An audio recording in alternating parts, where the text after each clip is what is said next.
Well, good morning. Here it is. It's Monday morning.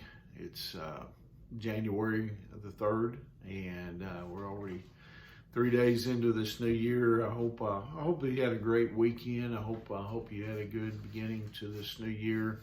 Hope you were able to worship somewhere yesterday morning. You know, the weather kind of threw some of our churches in for had to cancel and different things, but that's okay. We're beginning this new year, and hopefully in a good way.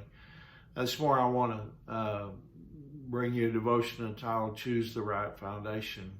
I want to begin by reading a verse out of Exodus chapter 32. Verse 1, it says, "Now when the people saw that Moses delayed coming down the mountain, the people gathered together to Aaron and said to him, 'Come, make us gods that shall go before us. For as for this Moses, the man who brought us up out of the land of Egypt, we do not know what has become of him.'"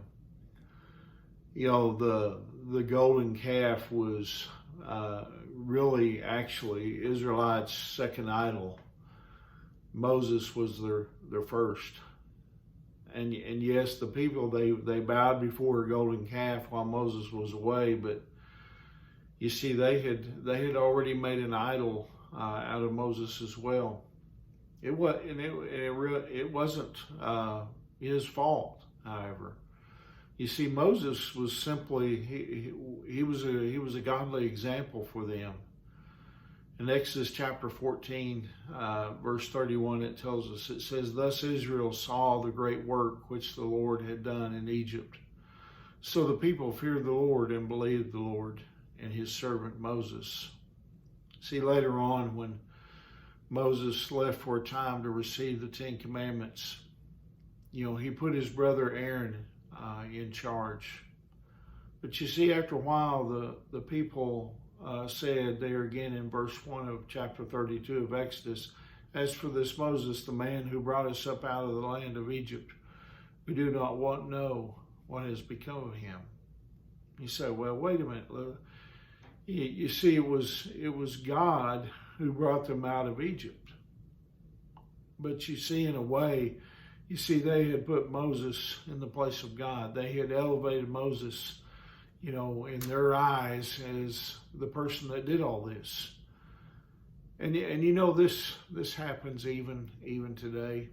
I mean, for instance, maybe a wife she's maybe more motivated spiritually than her husband, who seems to be just going along for the ride, so to speak. His relationship with God, so to speak, depends on his wife's relationship with God.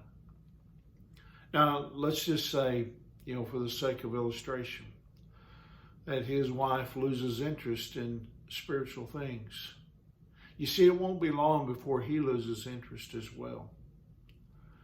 Or maybe, there's a pastor that maybe people will flock to hear, but then one day he says, or he does something that they don't like, and so they say, well, that's it. I'm leaving my faith and I'm walking away from the church. Listen, don't build your faith in God on the foundation of another person. You see, we each need our own relationship with God. One that doesn't depend, on a spouse or on parents or anyone else for that matter. The Lord needs to be number one in your life. Yes, the church is important to us. We do need to be a part of a body of Christ, but we need to have our own relationship with Jesus so that we're not led astray. I truly believe that. I believe that God has placed in us the ability to have that relationship solely with Jesus.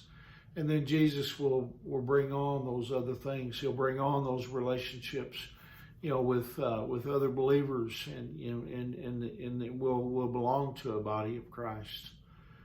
I hope that encourages you this morning. I hope it encourages you to choose that right foundation of that relationship with Jesus.